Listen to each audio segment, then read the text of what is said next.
Hello, and welcome to Big Book CTK.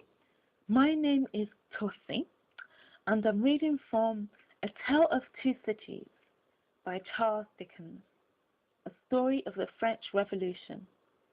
Book the first, Recall to Life. Chapter 5, The Wine Shop. A large cask of wine had been dropped and broken in the street. The accident had happened in getting it out of a cart. The cask had tumbled out with a run, the hoops had burst, and it lay on the stones just outside the door of the wine shop, shattered like a walnut shell.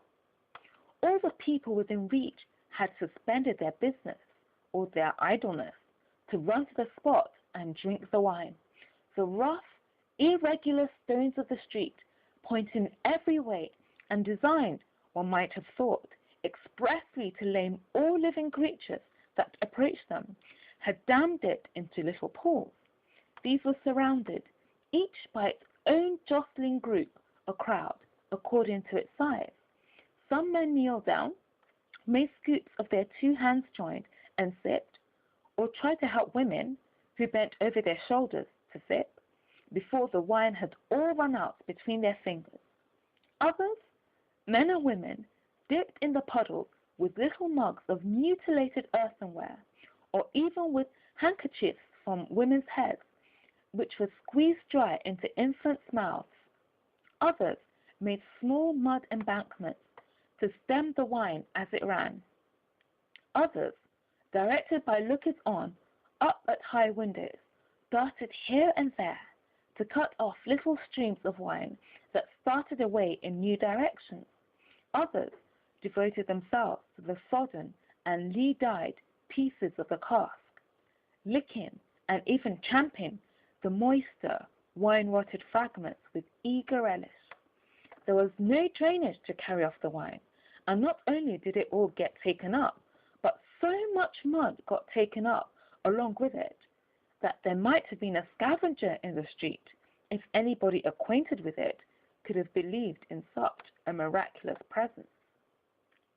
A shrill sound of laughter and of amused voices, voices of men, women, and children, resounded in the street while this wine game lasted. There was little roughness in the sport, and much playfulness. There was a special companionship in it, an observable inclination on the part of everyone to join some other one, which led, especially among the luckier or lighter-hearted, to frolicsome embraces, drinking of healths, shaking of hands, and even joining of hands in dancing, a dozen together. When the wine was gone, and the places where it had been most abundant were raked into a gridiron pattern by fingers, these demonstrations ceased, as certainly as they had broken out. The man who had left his saw sticking in the firewood he was cutting set it in motion again. The woman who had left on the doorstep the little pots of hot ashes at which she had been trying to soften the pain in her own starved fingers and toes, or in those of her child, returned to it. Men with bare arms, matted locks, and cadaverous faces, who had emerged into the winter light from cellars, moved away to descend again, and a gloom gathered on the scene that appeared more natural to it than sunshine. The wine was red wine, and had stained the ground of the narrow street in the suburb of Saint Antoine in Paris, where it was spilled. It had stained many hands too, and many faces, and many naked feet, and many wooden shoes. The hands of the man who sawed the wood left red marks on the billets, and the forehead of the woman who nursed her baby was stained with the stain of the old rag she wound about her head again. Those who had been greedy with the staves of the cask had acquired a tigerish smear about the mouth.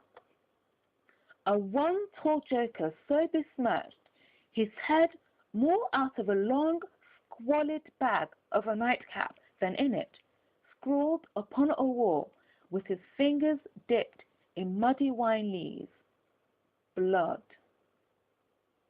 The time was to come when that wine too would be spilled on the street stones, and when the stain of it would be read upon many there.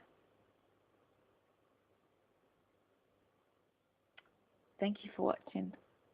You've been listening to A Tale of Two Cities by Charles Dickens. My name is Tosin, and this is Big Book CTK. Thank you very much, and bye for now.